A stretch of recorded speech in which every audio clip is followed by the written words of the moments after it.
Hello, Colin. Delighted to be chatting with you. Myself and Steve Evans here. Hi, pleasure. Hi, Colin. Good to finally catch up with you. Terry's told me a fair bit about you. And, well, I know we just had a little chat before, but how is life in Scotland today? I think it's a bit warm, isn't it? Like roasting. Like I said, kind of like the weather raining yesterday, freezing cold, and now it's like you've gone to sunbathing. So in Scotland, you get the 4 seasons in one day, I think. Yeah, I've experienced it before, but I don't think I've been where you are. Are you in Bonnyrigg, Midlothian? Is that That's correct? right. Yeah, Bonnyrigg, Midlothian. Yeah, it's just like a town in the outskirts of Edinburgh. It's not far from Edinburgh. Yeah, you like 30 minutes in the bus, you'd be in the centre of Edinburgh. Again, like it's really not. All right. You're not really that far in the sticks, then. It's doable. It's not bad at all, is it? Fair enough. Yeah. Colin, tell us about yourself. What do you do? Hobbies outside of writing? Are you active with Scottish politics, maybe?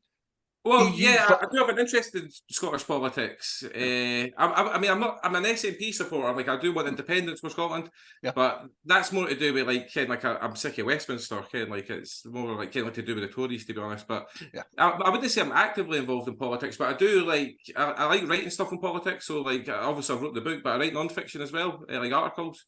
I like to go to the gym, stuff like that. I'm into my football, big football fan. So I don't drink, but I'll go out to watch if it's a big game. I'll go out with my pals and get to the pub to watch the games and stuff like that.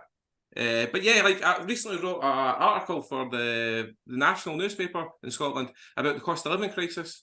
And that had a great reaction on. So that was great. So I do I'm active, but I wouldn't say I'm really pin tennis one party, but I like to speak up for working class people, working class issues. That's the sort of thing. Absolutely. Yeah, what team do you support then up there? Oh, Hibs. Ah, right. Okay. And Liverpool's my team in England, to be honest. Liverpool.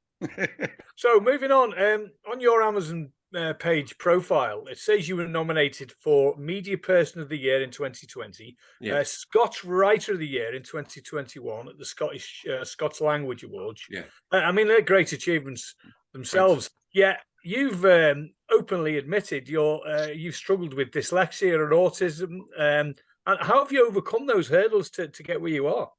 Well, to be honest, at high school, I had an idea of becoming a writer, but one of my English teachers sort of laughed at me once I said that, because I think they thought because I was dyslexic that it would sort of be wouldn't be sort of possible for me.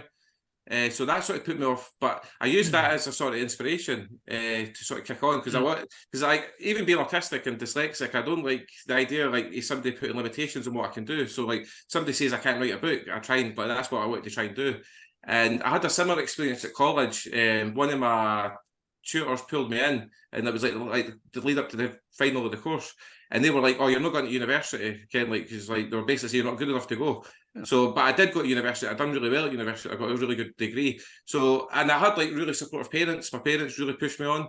So, I've never really bought into the idea that even though you've got disabilities, that you should necessarily believe the limitations other people place on you. So, I usually use that as a sort of to propel me to write the book, to be honest, because the English teacher thing that really stuck with me and never really left me. So I wanted to try and prove to them that obviously I could do it. And like I said, my parents were really supportive, and they always told me just to go for your goals, never let anyone sort of tell you different. And that's what I used to kick on with the book. It's a great incentive to make you go on to better things, which you've obviously proven. It's brilliant. And actually, most of what you said, I read in your national newspaper article there, where you mentioned what teachers said and what they said. So I did get most of that from that. So and with my book, some people say it's finding your own style. I think because I'm dyslexic, so some people say the grammar's a wee bit eccentric in the book. Not a lot of people, but a couple of people have said that. But to me, if you're dyslexic or any sort of disability that can maybe sort of impair you for writing a book, I think it's finding your own style and one that you're comfortable with. And that's what I've managed to do. And then because I don't think everyone should just write exactly the same way. I think it does writing more justice if there's a bit more variety to it, in different styles. Yeah, you do it in your book's written in a Scottish vernacular style, anyway, isn't it? Yeah, East Coast Scottish. Yeah. So if you've read, I don't know, if you've read Trainspotting. Yeah, Welsh, well, it's basically similar to that. I mean, I've got a bit of different style from Welsh, but it's basically that's like the language I write in, like other Welsh and East Coast Scots. So that's like the Edinburgh dialect, kind of like so. And it's received a great reaction. The people kind of read the book. They all seem to like take to the idea of reading literature in Scots. So that's been really positive. Excellent. There's an original feel. So I started to read today. And I think after a few lines, you get used to the rhythm of the language, the way it flows. Yeah. And it makes it stands out. It's sorry to make cut you off there. A lot of people have said that. Some people have said to me when they've like asked me about the book, they've been like, "Oh, I was written in Scots. I don't know if I could read that." Yeah. But once I've actually read it, people have messaged me and said, "Ken, like it's actually." I think people build it up in their mind that it's something that it's not. Ken, like it's going to be unreadable, and but a lot of people have said how easy it is to, like you said, like if you get the first few lines out of the way and you sort of get in the flow, it just becomes sort of natural, I think. And that's been like the feedback I've got for people and readers overseas too. Like I've had readers from over the world, and the thing I found odd about the readers from over the world, none of them have sort of cast a light on the fact that it's written in Scots. They like people in Scotland and people like in Britain are more drawn to bring up the fact that it's written in Scots than people outside the UK. And I think that's because they've not grown up with the idea that Scots is just slang, kind of like it's an actual language. So I think that sort of helped in that sense. Okay, you've got some excellent reviews as well. 197, I think I saw today. Yeah. It's been great reaction the book's received. Yeah, and there's had a lot of positive media reviews, like the Mail on Sunday and stuff like that. The National newspaper, the Edinburgh, and even like Janie Godley, the Scottish comedian. And there was Professor Alan Raick, he's a professor of Scottish literature. He wrote a big article about the paper, about the book in his newspaper article. So there's been such like glowing reviews. It's been great how people have reacted to the book. Excellent. Just changing the subject slightly. We've connected through a mutual friend on Twitter, Liverpool writer John Thompson, author of the Job novels. Tell me, how did you connect with John? Well, I actually connected John with this month. We both were part of a writers' panel at the Writing on Wall Literary Festival in Liverpool. Okay. Yeah, it was an online event, and I actually got speaking to John like after the event, like online on email, and we sort of connected that way. And John's such a cool guy. Obviously, put me in touch with you guys. So I'm hoping to maybe make it to Liverpool next year for the Writing on Wall Festival, appear in person, and hopefully I'll get a chance to meet John actually face to face. That'll be cool. Yeah, you've probably got similar styles because the way you've written working class and about the area so you've got a lot in common there, haven't you? Exactly. Yeah, exactly, Steve. Yeah, John's such a cool guy. Like he was really cool. So and I appreciate them putting in touch with you guys. Obviously. Yeah, we are. Oh yeah. I mean, Tony mentioned you've got some great reviews, and it's been compared to Trainspotting, which is fantastic. But is this a standalone book then, or is it going to be part of a trilogy or a series or? I would say a series, to be honest, Steve. Yeah, I'm writing the sequel just now, but that's going to be called Who's Aldo? And that's basically a direct sequel. But I do plan to write more books with these characters in the future. But the second one's just about finished, so I'm relieved at that. So hopefully it should be this year at some point if I can get a publisher. Cool, yeah. Oh, and was going to ask you if you've had any complaints or compliments about the Scottish writing, the way it's written. But we've talked about that anyway, so you've answered that. And it's quite surprising that people from Europe or other parts of the world haven't mentioned it. But I suppose they just don't see it. No, they don't see the sort of stigma attached to the language, I think, because I can, like, Britain, we're always taught to speak like proper English and sort of like abandon our sort of own vernacular. But people outside of the UK haven't been exposed to that, so I don't think they see it as like a poor relation to English. They see it as a language in its own right. Absolutely. So. But it's been really pleasing the fact that like so many people from overseas have actually commented and said that they've been able to read the book and not had any issues. That's superb. You also, as well as the books, you've got the paperback and the Kindle version. You've just recently released an audio version. Yeah, that's right, Terry. Yeah, the audiobook. Yeah, I actually prefer the audiobook, to be honest. Because it really brings the characters to life. It makes it more. I think when you listen to the audiobook, it becomes more like a sort of sitcom than an actual book in that sense. And the narrator was brilliant. He really done justice to the characters, which was obviously I was really chuffed about.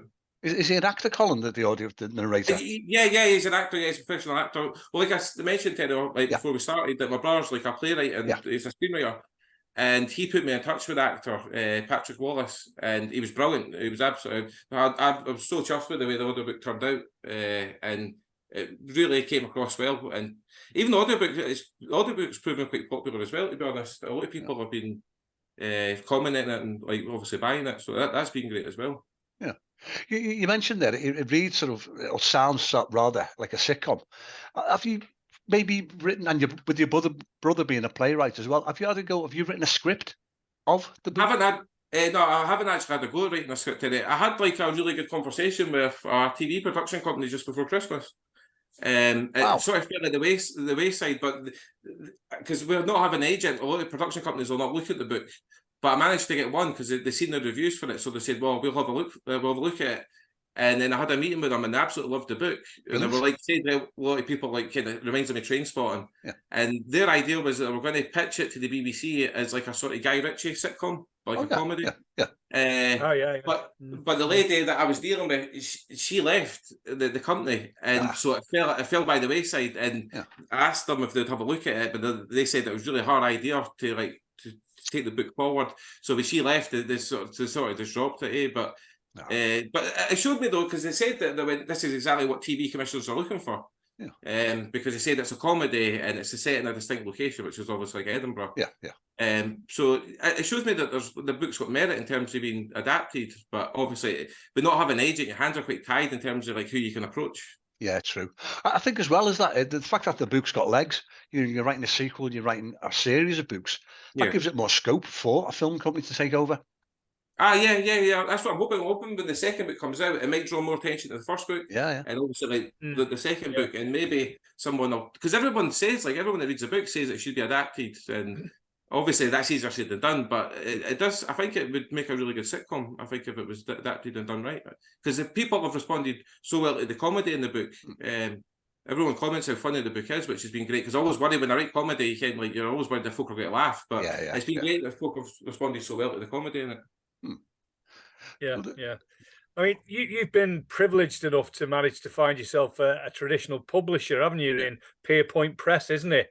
Sorry, it's Leamington Books, but that's like the umbrella they publish under, like the publisher's actually Leamington Books. Sorry, I didn't mean to cut you off. Okay. Right. Okay. Yeah. Well, thanks for clarifying that. How did you manage to connect with them? Did you have to go? Did you go down the route of self-publishing first? Have a look at that. Or were you lucky to just getting a publisher? Because a lot of people we speak to have a real struggle getting hold of a publisher and end up self-publishing. So you must have experienced similar, I assume. I don't know. You tell us. No, definitely. Well, originally, like the stories the sort of chapters that are in the book, I was posting them online on Twitter originally, and it started to really catch on. So I had like a strong leadership before the book actually came out. But the problem was a lot of publishers weren't interested in it, so I was still running the walls. So I contacted Leamington Books. It was just really by chance, to be honest. And I said to him, "Would you consider my book?" And they had heard of me because of the reaction that I got on social media. So Peter, my publisher, had a look and he loved it. And obviously, it just sort of came together. But like you said, I've ran into walls myself trying to find a publisher. I was just to be honest, I was just fortunate, to be honest. I really. But even like the second book, and I've tried to sound out publishers about the second book, but even like with the first book being a success and there's a demand for the second one, I still facing similar issues, as like you said. Yeah, so if the publishing deal, was it just for the first book, or does it not include the second or third, or? No, it doesn't include the second or third. To be honest, I own the rights. I retained the rights to the first book. My publisher's got non-exclusive rights, so. But there really wasn't a deal for like 2 or 3. It was just really the one. Like I said, I've been trying to sound out publishers in Scotland and that, but there seems a bit of reluctance to sort of have a look at the second one. So I'm maybe going to try and look more than England and maybe overseas. Yeah, which is what you're doing with the second book now. You're at that point, I would guess, where you need to look someone or decide which route you're going to go down. Yeah. Because there's definitely demand for the second book, and I've got no doubt it'll sell because just based on the success of the first one. But Excellent. I think when you're writing about working class stuff and your working class stories, I think there's always a reluctance with most publishers. I don't think they really want to commit themselves to working class literature. I think they sort of hesitate for it. Because like I said, my first book was a success, but even with that, the second book, I've not really been able to drum up like proper interest in the sequel. Colin, we've connected on Twitter. What social media works best for you? Is it purely Twitter, or using TikTok, Facebook, other social media? I use Facebook as well. I use Instagram. I'm not really. I went on TikTok for a wee bit, but it really wasn't for me because it's more like sort of like posting videos all the time. So, but when it comes to writing, Twitter's definitely my main sort of social media platform because that's where I sort of like made a name for myself before the book came out. And because it really was the interest that like I got from people on Twitter that pushed me on to write the book, because I was just writing it as a hobby. I wasn't really planning to write a book, but the writing started catching on and the characters. So that really propelled me to actually just to turn it into like a novel. Well, that's brilliant news. I don't think anyone else has said anything like that. I think what most people have done, they published the book and then followed that up with a Twitter account to try and build up a following. But that sounds great. Cheers. Because like if you read my book and there's like the central characters are like Dougie, Aldo, and Craig. And like with the feedback I was getting on Twitter, Aldo, as the book progresses, becomes sort of the central character because that was based on the feedback I was getting. So it worked for me in that sense because I could sort of cater to the audience, and his character's really kind of took it off, and he's definitely the most popular character to come from the book. Well, when you mentioned Aldo, when I heard about it, I said this to you on Twitter. Me and Steve, we immediately think of John Aldridge, the Liverpool player, excellent Liverpool player. Aldo. Especially as we interviewed him as well. Cool. Yeah. I'm a Liverpool fan, so that's cool. I did my head and then it went out and started talking football. Yeah, mad Liverpool fan. Sorry. So tell us about your writing routine then, Colin. Do you have a set room, set place, set time, daily word count, and what's your I wouldn't say like I've not really got a strict writing routine. Usually I do my writing at night because it's usually when everything's sort of settled down. Now with the second book, like, I'm close to finishing it. I've really stuck to like a routine that like always set like a couple hours, at least a couple hours a day, just to try and like hammer it. But I usually just like some will come into my head and I'll just start writing like a bit like Aldo, kind of a scenario comes into my head. So I wouldn't say I really have a strict routine, but I do try and write now. I've been trying to write at least 500 words a day, just so like just to keep the momentum going. But I do the writing in my room just so it's quieter and stuff like that. So you've not got any distractions. But I wouldn't say I've never really ever had a strict routine in terms of like when I write and like how I write. Well, have you got people in the house that end up distracting you if you didn't go and take yourself away? Is like the family there? Or... I've always got like sisters that are coming down or something. My nephews and that running in. So I usually wait till at night, so I know like the chances of somebody just pushing through the doors pretty slim. So I try and play it safe. There's not worse. There's the like mid-sentence and it's like, hey, look at this, and you're like, you're trying to finish your thought and then it goes at heating like. Excellent, yeah. Good, Colin. Just going back to the book title, Working Class State of Mind. Is this a play on the Billy Joel song, The New York State of Mind, or is that just coincidence? It's just coincidence. To be honest, I never really realised that until you. I remember you mentioned it to me on Twitter. Oh, I didn't. I never realised that. I never realised that. I'd seen, to be honest, I'd seen like a title. It was like some like really cheap sort of gangster film, and it was called A Brooklyn State of Mind. Yeah. So it really got the inspiration for that because I thought that's quite a cool title because I wrote the first story and I was trying to create a title and I seen that and I thought actually I'll just change it to a working class statement because I actually thought that was quite a cool title. It is. So it stands more. Yeah. The thing is, see with the title and the cover, a lot of people like have mistaken the book for non-fiction. They think it's like going to be like like I don't know, like an analysis, like a political dialogue, memoir sort of thing, but it sort of puts people in a sort of false trap because it's nothing like what the title sort of said. Well, it is, but there's a lot of like violence, drugs, and stuff like that, and gangsters in the book. So it's sort of a wee bit misleading, a wee bit. He's got the spider coming down, haven't you, off the wall? That's mentioned I think it's on the first page of the book about the spider in the room. Yeah, well, you see that story that was actually adapted. I don't know if you've heard the Robert and Bruce sort of spider film. Have you ever heard of that? And it's Well, that first chapter, I wrote like a modern interpretation of that. And really, it's based on that story, but it's like a modern sort of version. So that's how like the spiders on the cover. But it was quite cool when I wrote that story. That's well before my book came. That was the first story I wrote. Angus McFadden, a Scottish actor, he starred in Braveheart in it. He played Robert the Bruce in Braveheart. Oh yeah, and he contacted me. He had somebody had showed him the story. He loved it, and he wanted to adapt it for the theatre. So that was pretty cool. But it sort of fell at the wayside. But I might contact Angus again because he messaged me a few months ago actually about it to see if he'd like to pick up. But I'm right. Being so focused on the second book, it might be something I'll explore later on. But that was really cool. Like the fact he actually reached out and contacted me because he's been in a lot of big films, so it was cool. That's a great concept. Definitely worth giving him a shout, I think. Definitely. I'd write a dedication in the book. Say, this is dedicated to. Yeah, absolutely. Exactly.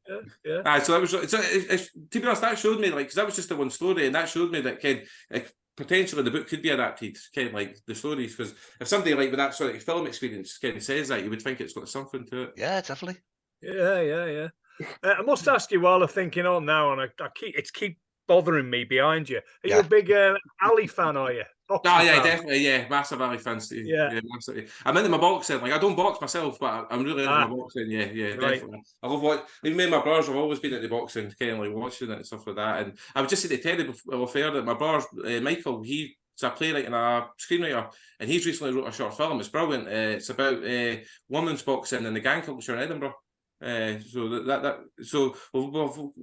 family's always had quite an interest in boxing, and Ali, I love Ali. I was just at Terry, when you compare Ali and like Foreman and stuff like that to like modern day boxers, it's like it's night and day. Like it's not even it's not comparable.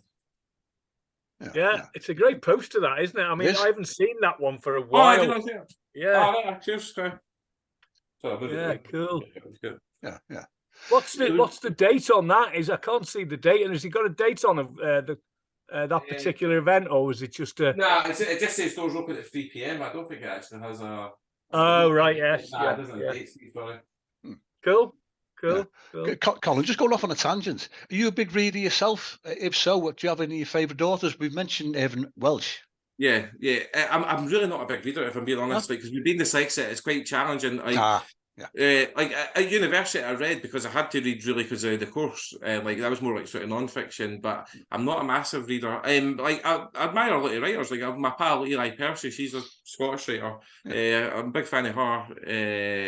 There's a guy called Peter Bennett, Scottish writer. He's brilliant. Emma Gray, so the Scotland's actually got like quite a I'd say it's really happening in Scotland now in terms of literature. There's a lot of working class writers coming through, and obviously there's writers like Graham Armstrong, who wrote Young Team. That's a really big book now, and I think that's been adapted actually. Well, it's getting adapted for the TV, and there's been like Shuggy Bain stuff like that. So, but to be honest, like I do like to listen to audiobooks, so I do try and listen to audiobooks. It makes it a bit more accessible for me. But I'm not a massive reader, if I'm being honest with you. And obviously I need to read John's book, Job. I've got that. I'll definitely read that.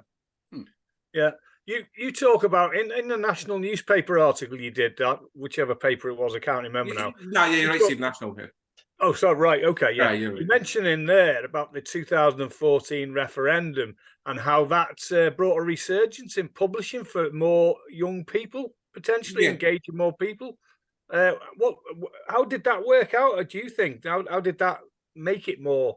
Make a resurgence? Well, I think it's folks people in Scotland sort of realise that we actually have our own culture, because I think the interest that the referendum generated in terms of like the electorate, I think it sort of made folk, especially young people, I think it made us realise that Scotland has its own culture, because you had a lot of these writers coming through talking about politics, and in that way they were drawing it back to their work. So it was definitely spiking people's interest, and like myself, I read our train spotting like years ago, and that reading stuff in your own dialect and about like places that I think that really sort of makes you sort of connect more with your culture. And I think the referendum definitely done that. I think it had a really strong, positive impact on Scottish culture in terms of it gave more writers a platform, I think. Yeah, and if you encourage younger people to get out there and write books, it's all good, isn't it? Because if they don't do it, you'll lose a generation gap, don't you, if nobody does anything? Yeah, exactly. Because I think that's like the working class, not just in Scotland. I think the working class need to react in terms of culturally, because I think politically we don't really have a voice. So, like in my book, I call it a lot of the Tories like injustices that I see them. So I think like you can use writing as a sort of means of protest, because I don't think you're going to get that voice in terms of like for the political parties or politicians. So I think culturally the working class need their own voice. and I think that's where working class writers come into play. Yeah, good point. Yeah, bang on. The process of when you write, are you a plotter or a pantser? Do you have detailed bullet points, or did inspiration come as you're actually writing? It just comes as I'm writing, to be honest. I'll think a scenario will come into my head. Like there's a chapter in like to see the first book, and it's about like it's called Glory Hunter, and it's basically Aldo he hates his local team, but then he realizes that they're going to get like on the TV a game, so he starts to love them. It doesn't last very long, but every club's got like a sort of like you always come across Glory Hunter, especially in football. They'll just like pitch their flag to like whatever club's winning. So like it's just like scenario. Like I'll just come up with scenarios in my head and I'll just start writing and see what comes up.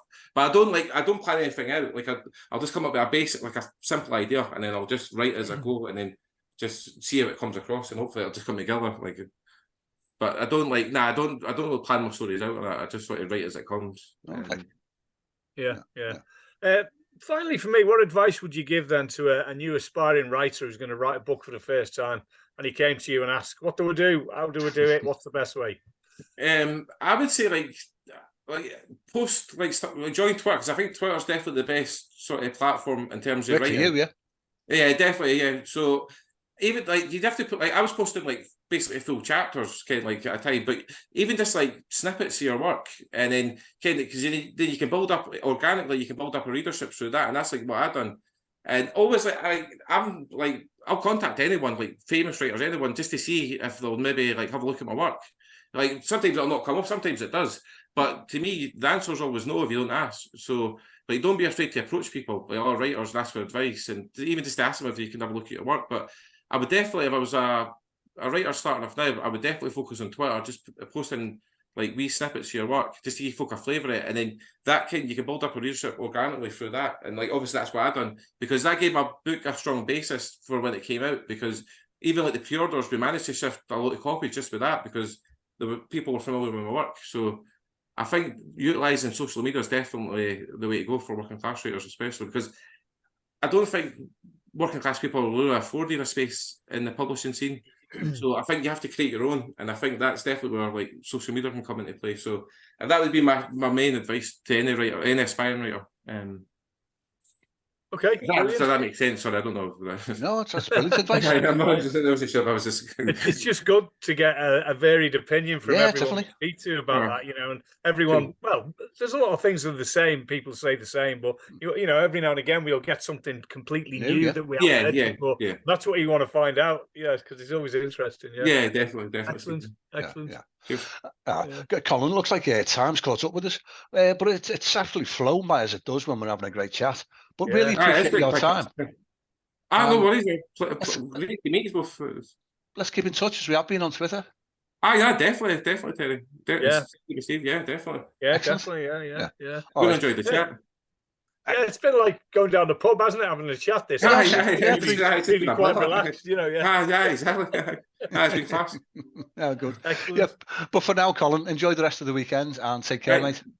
See you. Nice one. Cheers. Thanks, Colin. Bye now. Bye.